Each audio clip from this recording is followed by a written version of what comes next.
अस्सलामुअलैकुम वरहमतुल्लाहि वबरकातुहू। मैं हूं नाज और आप देख रहे हैं रोशन आवाज़। जी नाज़रीन, उम्मीद है आप सब खैरियत से होंगे। आज हम जिस टॉपिक पे बात करने जा रहे हैं वो बहुत इंटरेस्टिंग है। आजकल पाकिस्तान का वो दिल की धड़कन और वो चीज़ दिमाग की सोच और आंखों का सुकून बनी हुई है। सच सुन रहे हैं आप लोग कि वो बहुत ही फेवरेट जा रहा है सबका एपिसोड। आपको समझ आ ही गई होगी कि हम किस बारे में बात करने जा रहे हैं। जी, वो ड्रामा जो आजकल पाकिस्तान में बहुत ही ज़्यादा बल्कि दुनिया भर में इन है, काफ़ी मिलियन तक वो पहुंच चुका हुआ है और बहुत ही तरक्की की तरफ वो जा रहा है। असल में हमने आज बात करनी है कि वो ड्रामा जिसको अर्तुगरुल गाज़ी के नाम से जाना जा रहा है, असल में वो है क्या, उसकी हकीकत क्या है, बेसिकली वो इतना इंटरेस्टिंग क्यों है, क्यों सब जो एक दफ़ा उसे देखता है वो कहता है कि मैं जब तक सारा ना देख लूँ मुझे चैन नहीं है, मुझे उसकी लत लग रही है, लोग उसको घंटों भर बैठ के देख रहे हैं, ऐसा क्यों है। जी, असल में उसमें आपने शायद गौर नहीं किया कि हमारी इस्लामिक हिस्ट्री में से एक वाक़या लिया गया है, एक स्टोरी ली गई है और इस्लामिक हिस्ट्री की स्टोरी जब ली गई है तब पब्लिक ने उसको बहुत ही लाइक किया है। इससे पहले जैसे यूसुफ अलैहिस्सलाम की स्टोरी पे वीडियो बनाई गई, हज़रत आदम की स्टोरी पे वीडियो बनाई गई और हज़रत सुलेमान अलैहिस्सलाम की स्टोरी पे, हज़रत मूसा अलैहिस्सलाम की स्टोरी पे, तो ऐसे बेशुमार स्टोरीज़ जो इस्लाम से ली गई, इस्लाम की तारीख़ से ली गई, कुरान से ली गई स्टोरीज़ पे वीडियो बनाई गई। जब भी वो वीडियो बनाई जाती है लोग उसको लाइक करते हैं, क्योंकि मुसलमान के अंदर दीन का जज्बा है, मुसलमान के अंदर ईमान का जज्बा है, मुसलमान उस चीज़ को लाइक करता है, उसका दिल उस चीज़ में देखने में या उसको सुनने में खुशी महसूस करता है।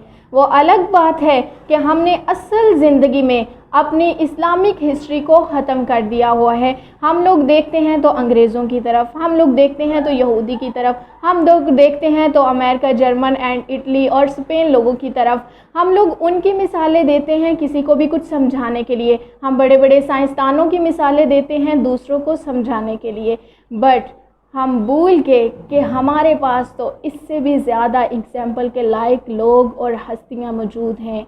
हमारी इस्लामिक हिस्ट्री में बहुत सारी ऐसी चीज़ें मौजूद हैं जिससे हम लोग बहुत ही चीज़ें सीख सकते हैं, बहुत कुछ करने का जज्बा पैदा हो सकता है, बहुत कुछ आगे बढ़ने के ख़यालात और उसके मुताबिक हम सोच सकते हैं।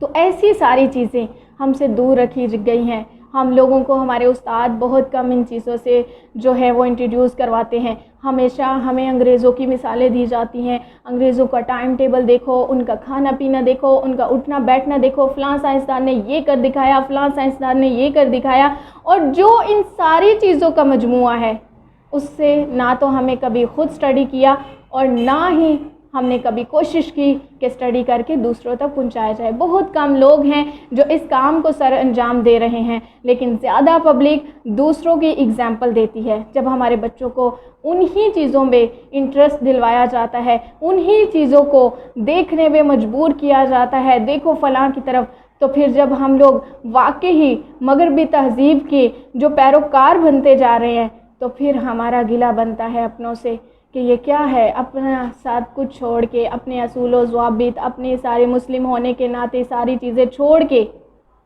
तो हम लोग दूसरी तरफ जा रहे हैं। क्यों हम जा रहे हैं दूसरी तरफ? लेकिन ये नहीं सोचा कि कहीं ना कहीं आगाज़ इस चीज़ का हम लोगों ने ही किया है, कहीं ना कहीं इस चीज़ की इब्तिदा, इसके ज़ौक़, इसके शौक़ बच्चों के अंदर, न्यू जनरेशन के अंदर, नौजवान नस्ल के अंदर हमने ही डाले हैं। हमने अपने इस्लाम को उस तरह से अहमियत नहीं दी, हमने अपने इस्लाम को उस तरह से लोगों के सामने पेश नहीं किया। हमने अपने जो हमारे हीरोज़ हैं, मुस्लिम हीरोज़, बहादुर वो लोग जिन्होंने वाकई जंगें जो हैं वो लड़ी हैं, जिन्होंने जिहाद किए हैं, जिन्होंने पूरी पर्सनैलिटी के साथ मुल्कों को फ़तह किया है, उनकी हिस्ट्रियाँ हमने अपने बच्चों के सामने, अपने स्टूडेंट के सामने, अपनी जनरेशन के सामने नहीं की, जिसकी वजह से जब भी कोई इस्लामिक हिस्ट्री आती है तो हमारी जनरेशन, हम लोग उससे इतना मुतासर होते हैं कि वो जो एक्टिंग कर रहे होते हैं उसी पे हम लोग इतना देखते हैं, इतना लाइक करते हैं। तो सोचें अगर रियल लाइफ में हम इन चीज़ों को अपनाएं तो क्या होगा।